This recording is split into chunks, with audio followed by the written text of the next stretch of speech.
कुछ लोग जानकार ये कहते हैं और शहर के आम लोग भी कहते हैं कि राजेश वर्मा आज जो कुछ भी है पैसों के बल पर है कि राजेश वर्मा का झुकाव मुस्लिमों की तरफ है। ये कोई तुष्टीकरण की राजनीति है क्या?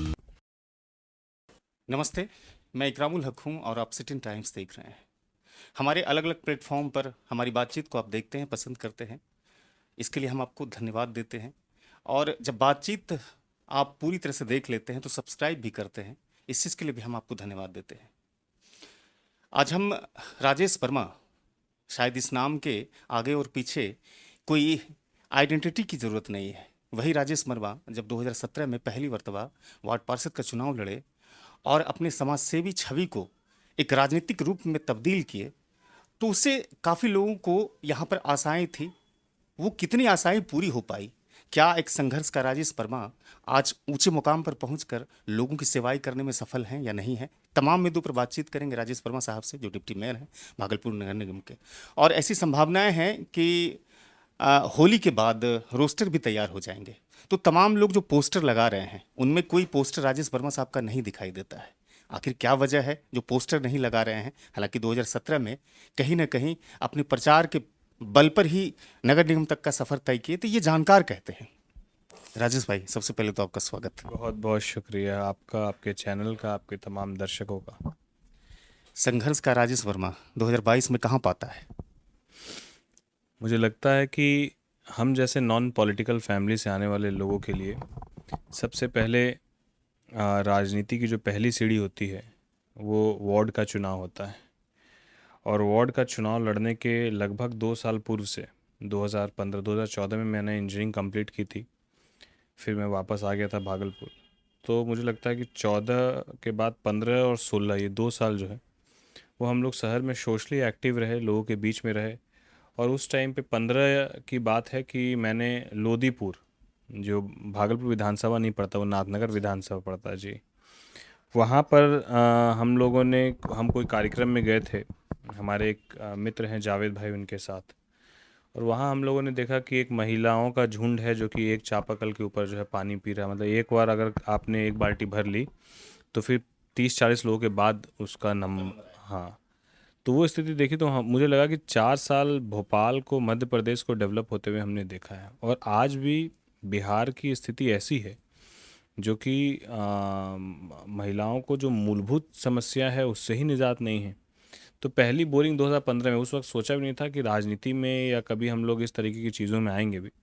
उस वक्त पहली मर्तबा मैंने वहाँ पर बोरिंग गड़ाई, बिना किसी पॉलिटिकल एक्सपेक्टेशन के, बिना किसी, हाँ, क्योंकि वो मेरे क्षेत्र में से बाहर की भी चीज़ थी, लेकिन वहाँ समस्या नज़र आ गई तो हम लोगों ने उन चीज़ों को वहाँ किया। और वहीं से कहीं ना कहीं एक जब आप कोई काम करते हैं और हज़ारों लोगों का आपको स्नेह प्यार आशीर्वाद मिलता है, तो प्रेरणा सही मायने में पूछिए तो वहीं से मिली। वहीं से लोगों ने ये एहसास कराया कि काम के बदले में लोग इतनी मोहब्बत भी करते हैं। तो बस फिर उसके बाद मोहब्बत और पाने की जद्दोजहद में, बिल्कुल। और हम लोगों ने ये ठान लिया कि सिस्टम पर सवाल उठाने से, लोगों को क्रिटिसाइज़ करने से कि हमारा एमएलए अच्छा नहीं है, हमारा एमपी अच्छा नहीं है, हमारा मेयर अच्छा नहीं है, इससे बेहतर है कि हम लोग सिस्टम का हिस्सा बने। कमियां बताने के लिए तो सब हम लोग कर ही रहे हैं वो काम। तो इसलिए हमने सिस्टम का हिस्सा बनना चाहा, सिस्टम का हिस्सा बने। और पूरे 5 साल हम लोगों ने कोशिश की ईमानदारी से काम करे, और नगर निगम जैसे डिपार्टमेंट में काम करके बिना भ्रष्टाचार के किसी भी एक आरोप के साथ बाहर हूँ। और अपने तरफ से भी जहाँ जहाँ जो जो करना पड़ा, आवाज़ उठाई करप्शन के खिलाफ, मूलभूत समस्याओं के खिलाफ। बहुत हद तक पूरा कर पाए, बहुत सारी चीज़ें हैं जो कसक बाकी है, क्योंकि नगर निगम में डिप्टी मेयर का ओहदा वो बहुत छोटा है, पार्षद के बराबर है। लेकिन इस बार सरकार जनता के द्वारा चुनकर कर रही है, तो ओहदा बढ़ेगा, तो मुझे लगता है जो कसक बची है उसको हम लोग पूरा करने का प्रयास करेंगे। श्रीमान, आपसे हम बातों के सिलसिले को आगे बढ़ाएंगे और चार पांच महत्वपूर्ण सवाल पूछेंगे, चूंकि आपके पास समय की किल्लत है, जैसा कि आपने कहा मुझे कि मैं कहीं निकलने वाला हूँ। कुछ लोग जानकार ये कहते हैं और शहर के आम लोग भी कहते हैं कि राजेश वर्मा आज जो कुछ भी है पैसों के बल पर है। देखिए, अगर मैं व्यापारी बिजनेस फैमिली से आता हूँ, यदि मैं व्यापार नहीं करता तो मैं राजनीति में आता और कमीशन, ठेकेदारी और बाकी चीज़ों में इन्वॉल्व रहता। क्योंकि जो आप हर दिन जनता से मिलते हैं, लोगों के बीच जाते हैं, काम करते हैं। आज आ, पानी के लिए सरकार की तरफ से जो है, एक छोटा सा उदाहरण दे रहा हूँ, बुडको को जो है सरकार ने 400 करोड़ का टेंडर कर दिया कि 400 करोड़ में पूरे शहर में पाइपलाइन बिछानी है, अब कहीं भी बोरिंग नहीं करना है, ये सरकार का आदेश है। और पाइपलाइन बिछाकर लोगों को पानी देने में 5 साल 6 साल लग जाएंगे, क्या तब तक लोग प्यासे मरे? तो जब उसकी इजाज़त सिस्टम नहीं देता है और हम उस शहर के जनप्रतिनिधि हैं, तो मेरा ज़मीर तो ये बात की जवाबदेही बिल्कुल नहीं दे सकता कि हम किसी बूढ़ी माँ को यदि देख लिए कि वहाँ पानी की किल्लत है, वो उस उम्र में 1 किलोमीटर दूर तक जाकर पानी लेकर आ रही है, तो हम उसको ये नहीं बोल सकते हैं कि सरकार हमको इजाज़त नहीं देती है। उस जगह पर हमने अपने जेब से लगाकर, ऐसे शहर में लगभग 25 से ज़्यादा जगहों पर हमने अपनी तरफ से अब तक बोरिंग गड़ाई है। तो अगर मेरे पास पैसा नहीं रहता तो हम बोरिंग कहाँ से गड़ा पाते हैं? अगर मैं बिज़नेस नहीं करता तो ईमानदारी से कैसे काम कर पाते हैं? अगर मेरे पास बिज़नेस बैकग्राउंड नहीं रहता तो आज जो लोग उम्मीद करते हैं उनके सुख में दुख में, किसी के भी कई ऐसी बहनें हैं जिनकी शादी में भी हम लोग शरीक होने की कोशिश की है। बहुत ऐसे परिवार हैं जिनके स्वास्थ्य के लिए हम लोगों ने प्रयास किया। पूरे लॉकडाउन में हम लोगों ने प्रयास किया, 15,000 परिवारों तक हम लोग राशन पहुंचा पाएँ, बाढ़ में। मतलब आपके सुख में रहें नहीं रहें, हम लोग दुख में हमेशा लोगों के साथ रहें। तो बेशक अब तो पैसे के दम पर क्या, आप इसके पहले भी जो मेयर थे या डिप्टी मेयर बनते थे, जो प्रक्रिया हमने अपनाई वही प्रक्रिया वो अपनाते थे। तो पैसे के दम पर वाली जो बात करते हैं कि पैसा तो बहुत लोगों के पास है, लेकिन दम कितने लोगों के पास है कि वो लोगों के लिए खर्च कर देने की बात है। आप अपने ऊपर तो लाखों करोड़ों उड़ा सकते हैं। यानी आप कहीं ना कहीं ये मानते हैं कि अगर पैसा है तो उसका पैसे का सदुपयोग होना चाहिए समाजसेवी के रूप में। मेरा ये मानना है कि राजनीति में आप तभी ईमानदारी से काम कर सकते हैं, क्योंकि राजनीति सेवा की जगह है। यहाँ पर तभी आप ईमानदारी के साथ सेवा कर सकते हैं जब आपके पास आर्थिक आय का सोर्स आपका अपना व्यापार हो। यदि मेरे पास व्यापार नहीं रहेगा तो 100% मैं अपने जीवन को बेहतर तरीके से जीने के लिए, अपने लोगों के पीछे, लोगों के बीच जाने के लिए हम पैसा कहाँ से लाएंगे? हम पैसा वहीं से, आदमी कमीशन लेगा, वहीं से ठेकेदारी करेगा। तो हमने तो अपने 5 साल के कार्यकाल में सरकार के द्वारा मिलने वाली जो सुविधाएं हैं, चाहे वो पेट्रोल हो, ड्राइवर हो, गाड़ी हो, भत्ता हो, 1 रुपया नहीं छुआ। आप रिकॉर्ड उल्टा के देखिए नगर निगम में, क्या राजेश वर्मा ने कहीं पेट्रोल के लिए, डीजल के लिए, ड्राइवर के लिए, गाड़ी के लिए 1 रुपया उठाया क्या? कभी नहीं। एक और सवाल मैं आपसे करना चाहूँगा। शहर के लोग, तमाम लोग जो अभी पोस्टरबाजी कर रहे हैं, चाहे बिजली के खंभे हो या जगह जगह पर पोस्टरबाजी कर रहे हैं, 2017 में राजेश वर्मा ने भी जबरदस्त पोस्टरबाजी की थी। इस बार आपकी भूमिका पोस्टरों को लेकर के नहीं है, ऐसा क्यों? देखिए, जिस वक्त मैं, उस वक्त पोस्टर इसलिए लगाना पड़ा जब आप राजनीतिक परिवार से नहीं आते हैं और उस वक्त आपको लगता है कि आप सेवा के भावना से वहाँ आ रहे हैं, तो उसके लिए आप हर तरह के का जो मुझे लगता है कि प्रयास है वो आप करते हैं। तो हम लोगों ने उस वक्त हर तरीके का प्रयास किया और प्रयास करने के बाद लोगों को बताया भी, काम के माध्यम से भी, प्रचार के माध्यम से भी। और जब लोगों ने मौका दे दिया, जब आपको मंच मिल गया, तो अब उसके बाद आपकी जवाबदेही है कि उस मंच में कितने खूबसूरती से आप लोगों के बीच रहते हैं। मैं 5 साल, लोग बता दें कि मैं 5 साल तक लोगों के बीच में नहीं रहा। आज लोग सांसद भी चुनते हैं, विधायक भी चुनते हैं और भी जनप्रतिनिधि चुनाते हैं। आप बता दें कि 5 साल तक वो लोगों के बीच नज़र आते हैं क्या? हम लोग एक दिन बता दें कि हम लोग लोगों के बीच में नहीं, कभी किसी गली, किसी वार्ड, किसी मोहल्ले में लोगों के बीच हमेशा रहे। मैं ये जानता हूँ कि मैंने 100% चीज़ों को नहीं बदला, लेकिन 100% मैंने ईमानदारी से प्रयास किया, ये लोग भी जानते हैं। जानकार कहते हैं कि राजेश वर्मा का झुकाव मुस्लिमों की तरफ है, ये कोई तुष्टीकरण की राजनीति है क्या? अच्छा, ये बताइए जब यही बात है कि जिसका जैसा चश्मा है उसका वैसा नज़रिया है।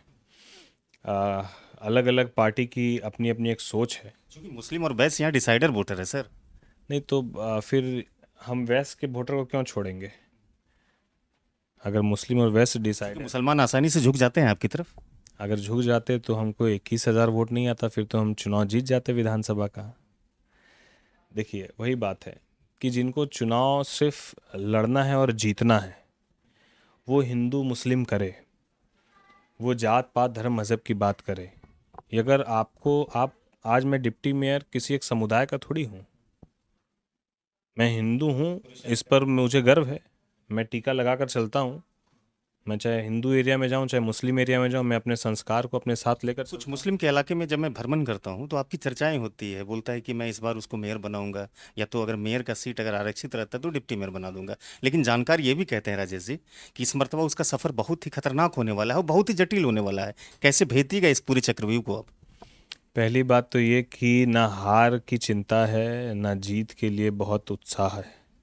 हार और जीत की चिंता उसको होती है जिसको लगता है कि यदि हम हार जाएंगे तो मेरा घर कैसे चलेगा, मेरी बाकी चीज़ें कैसे चलेंगी। उनके लिए हार और जीत मायने रखता है। मैं विधानसभा चुनाव जिस दिन हारा हूँ उसके अगले दिन का अखबार उल्टा के देखिए, मैं वार्ड नंबर 39 में बोरिंग करा रहा था। नेक्स्ट डे जिस दिन रिजल्ट आया है हार का, उसके अगले दिन।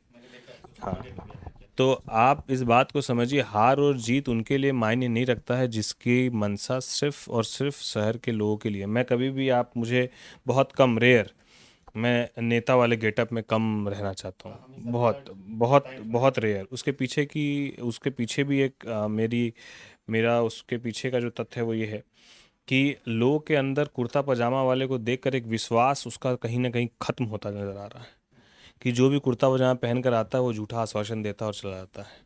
हम जो हैं वास्तविकता में हम वही रहते हैं। हमको कोई फेक फर्जी अपने आप को नहीं दिखाना है। और ना हम वोट की राजनीति करते हैं ना मज़हब की राजनीति करते हैं। मैं ये जानता हूँ कि मैं डिप्टी मेयर पूरे शहर का हूँ। कोई बूढ़ी माँ आएगी, अगर वो प्यासी है तो उससे हम ये पूछ के पानी नहीं पिलाएंगे कि माँ तुम मुस्लिम हो कि हिंदू हो। अगर मुस्लिम हो तो नहीं पिलाएंगे, हिंदू हो तो पिलाएंगे। इस मानसिकता के साथ वही व्यक्ति राजनीति कर सकता है जिसको एक पर्टिकुलर समाज के लिए, पर्टिकुलर समुदाय के लिए काम करना है। फिर वो एनजीओ खोल ले, फिर वो राजनीति नहीं करे। राजनीति समाज सेवा की जगह है। आप सबको एक नज़रिए से देखिए। यदि आप आज हमारे घर से हमारी पत्नी, हमारी माताएं जो हैं, हमारे यहाँ पर डॉक्टर इमराना हैं, उनके यहाँ जाती है। अब अगर डॉक्टर इमराना बोले हम मुस्लिम हैं, हम सिर्फ मुस्लिम ही पेशेंट देखेंगे, तो वो कहाँ जाएंगे इलाज करने? किसी और के पास जाएंगे। तो डॉक्टर इलाज करते वक्त अपने पेशेंट से उसकी कौम नहीं पूछता है। कौम पूछता है क्या? यदि आप किसी को खाना खिलाते हैं तो उसके पहले, उसको पानी पिलाते हैं तो उसके पहले उसकी कौम नहीं पूछते, मजहब नहीं पूछते। ये सिर्फ वही लोग करते हैं, वही लोग पूछते मुसलमानों हैं। के दिल में आपके प्रति इतनी श्रद्धा क्यों है? मुझे याद है कि विधानसभा चुनाव जब हो रहे थे पूरे बिहार में, तो यहाँ से रालोसपा से सैयद शाह अली सज्जाद साहब भी उम्मीदवार थे, और उसी वार्ड के आप भी रहने वाले हैं, और आप भी कहीं ना कहीं लोजपा से चुनाव लड़ रहे थे। लेकिन बावजूद उस वक्त हसन मानी साहब जिंदा थे, आपको आशीर्वाद दिए थे। ये कहीं ना कहीं मुसलमानों में आपके प्रति एक श्रद्धा और विश्वास दिखता है। इतना कैसे कर लेते हैं और कहाँ से लाए ये पोटेंशियल आप? नहीं, हम क्या बोले कि जब आप फेक नहीं रहेंगे, ओरिजिनल रहेंगे। हम तो बोल कर ये सारी चीज़ें कर रहे हैं। लोग बोलते हैं कि भैया इसकी बात करोगे तो पॉलिटिक्स में आगे बढ़ोगे, इस मज़हब की बात करोगे तो पॉलिटिक्स में आगे बढ़ोगे। हमको ऐसी राजनीति करनी नहीं है। पॉलिटिकल करियर मेरा आगे नहीं बने मंजूर है, लेकिन जितने दिन का हो वो मेरे मिजाज, मेरी सोच का हो। हम अपने सिद्धांत के साथ कोई समझौता नहीं कर सकते। और मेरा क्रिस्टल क्लियर मेरा सोचना है, चाहे जो पार्टी किसी भी तरीके के, किसी भी मज़हब के साथ, ये मैंने सोशल मीडिया में भी डाला हुआ है और खुले मन से बुनकरों के जो है उसमें 9 जनवरी या 19 जनवरी को जो चंपानगर में होता है उसमें भी मैंने खुले मन से इस बात को कहा था कि जो भी पार्टी, जो भी व्यक्ति आपस में मतभेद पैदा करने का, आपस के सौहार्द को खराब करके राजनीति करने की बात करता, ना मैं उस पार्टी का समर्थन करता हूँ, ना उस व्यक्ति का समर्थन करता हूँ, ना करूँगा। राजेश जी, आपके कार्यकाल पर आते हैं। 5 वर्ष बिता चुके हैं, अब तो कार्यकाल लगभग समापन की तरफ है। जाम की एक प्रमुख समस्या पर नगर निगम ने आज तक कोई फोकस नहीं किया। दूसरी चीज़ है, जल संकट की समस्या पूरे भागलपुर में है। कहा जाता है कि जो 18 एमएलडी कैपेसिटी वाला जो वाटर वर्क्स है, वो आधे से भी कम शहर को सप्लाई दे पाता है। 5 वर्षों का कार्यकाल तो प्रश्न खड़ा करता है आप पर। देखिए, यही बात है कि बिल्कुल प्रश्न होना चाहिए। जब हम वहाँ पर बैठे हैं तो प्रश्न किसी और से थोड़ी होगा। लेकिन इस विषय पर भी गौर करने की आवश्यकता है कि हमारे कार्यकाल के पहले पैन इंडिया को काम दिया गया था, और पैन इंडिया 2.5-3 साल यहाँ काम की, और 3 साल में मात्र 100 किलोमीटर जो है उसने पाइपलाइन बिछाने का काम किया। और उसी पैन इंडिया के ढील ढाल रवैये के कारण हम लोगों ने एक दिन में 51 वार्ड में नौजवान साथियों के साथ, किसी पार्टी का बैनर नहीं था पीछे, मैं तब भी किसी न किसी राजनीतिक दल से जुड़ा हुआ था, लेकिन मेरे लिए पहला मेरे शहर के लोग, मेरा शहर, फिर कोई पार्टी है मेरे लिए। तब भी हमने यहाँ के शहर के नौजवान साथियों के साथ मिलकर, अपने संगठन के साथ बैठकर, जेबीजे संगठन जो शहर के लिए हम लोगों ने बनाया था उसके साथ, लोगों के साथ बैठकर हम लोगों ने विरोध किया पैन इंडिया का। और वो एक दिन में 51 वार्ड में विरोध ऐसा हुआ कि जिलाधिकारी महोदय से लेकर हम लोग को पटना से भी हम लोग को फ़ोन आ गया, और उसके 1 महीना के बाद पैन इंडिया को टर्मिनेट कर दिया गया, यहाँ से हटा दिया गया। और दूसरी कंपनी आई है, आज वही कंपनी 2 साल में लगभग 350 किलोमीटर पाइपलाइन बिछा चुकी है। तो जहाँ भी काम ढिलाई हुआ वहाँ आवाज़ बुलंद की, और एक तरफ आवाज़ बुलंद की, दूसरी तरफ लोगों को इसी हालत में नहीं छोड़ा। जहाँ लगा कि अब इमीडिएट लोगों को पानी की आवश्यकता, हम अपने पास से बोरिंग भी गड़ाई। नगर निगम से ही 50-100 के आसपास बोरिंग हम लोगों ने अपने कार्यकाल में गड़ाई, हर वार्ड में लगभग 2। इसके अलावा लगभग 400 करोड़ रुपए के आसपास, 350 करोड़ रुपए के आसपास जो है योजना रोड और नाले का कराया। आज पूरे शहर में आप देख लीजिए रोड और नाले का काम चल रहा है कि नहीं चल रहा है। सारी जगहों की ड्रेनेज सिस्टम को ऊपर काम चल रहा है, लेकिन उसमें भी जिस तरीके से प्लान वे में स्ट्रक्चर हम लोग चाहते थे, क्योंकि सरकार अब जनप्रतिनिधियों को बिल्कुल आप समझिए कि अपंग कर दे रही है। हाँ, वहाँ पर पूरी ताकत ही ब्यूरोक्रेसी के हाथ में, एडमिनिस्ट्रेशन के हाथ में दे रही है। वरना नगर निगम के अंडर में जो है, आप अगल बगल के राज्यों में जाएंगे तो नगर निगम के ही देख रेख में सरकारी विद्यालय होते हैं जिसको हम लोग बेहतर कर सकते हैं, अस्पताल होते हैं, और बहुत सारी चीज़ें हैं जो नगर निगम के इसमें होती है। लेकिन यहाँ पर तो अब ड्रेनेज सिस्टम है तो बुडको बनाएगा, पानी है तो बुडको करेगा पटना से। फिर मैं सवाल सर, इस बार क्या मेयर का चुनाव लड़ने जा रहे हैं? अगर सामान्य होता है या फिर डिप्टी मेयर पर ही रहेंगे? नहीं, अगर पहले तो मैं ये बता दूं, स्पष्ट कर दूं कि चुनाव चाहे मेयर का हो चाहे डिप्टी मेयर का हो, यदि जनता के द्वारा चुनकर होने वाला चुनाव होगा तो हम लोग चुनाव के मैदान में होंगे। यदि सीट महिला अति पिछड़ा रहा मेयर का तो डिप्टी मेयर लड़ूंगा, और यदि जनरल रहा तो मेयर लड़ूंगा। कुछ लोग कह रहे हैं कि राजनीतिक आधार पर भी चुनाव होने की संभावना है, लेकिन राजनीतिक जानकार कहते हैं कि नहीं, ऐसा नहीं है। अगर हो गया और भारतीय जनता पार्टी आपको अगर टिकट देती है, चूंकि आपने 20-25 हज़ार के करीब वोट लाया है विधानसभा चुनाव में, तो अगर भारतीय जनता पार्टी आपको टिकट देती है तो क्या टिकट पर लड़ेंगे नगर निगम का चुनाव? भविष्य की बात अभी कोई करने से मतलब भी नहीं है, और इसलिए भी नहीं है क्योंकि भारतीय जनता पार्टी के पास अपने ही इतने कैंडिडेट हैं आपने लड़ने तो के लिए। नोटिस दे दिया है ना। हाँ।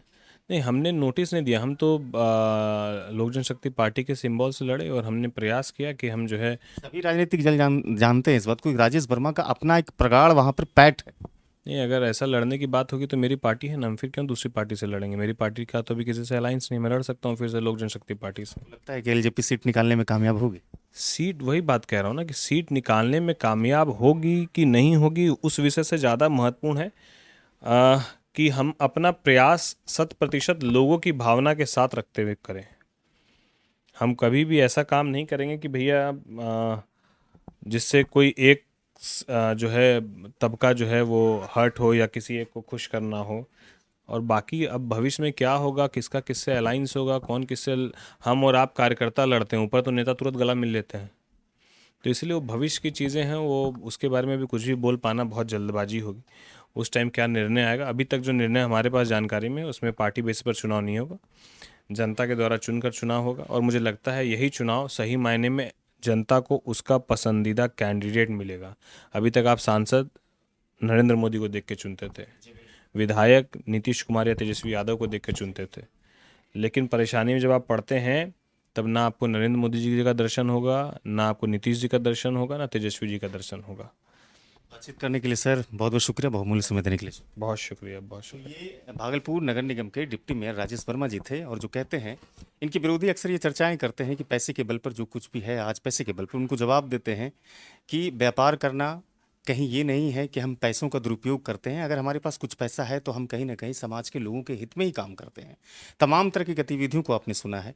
क्या इस बार कोई नया परिवर्तन देखने के लिए मिलेगा नगर निगम में, या फिर से एक बार राजेश वर्मा का ही चेहरा भागलपुर नगर निगम में प्रमुखता से लोग लेंगे और गंभीरता से लोग लेंगे? ये तमाम चीज़ों का खुलासा समय आने के बाद पता चलेगा। फिलहाल इस वीडियो को हम खत्म करते हैं। हमारी बातचीत को अगर फेसबुक पर देख रहे हो, अच्छी लगती हो तो साझा जरूर कीजिए। हमारे चैनल पर अगर आप नए हैं तो सब्सक्राइब जरूर कर लीजिए। धन्यवाद।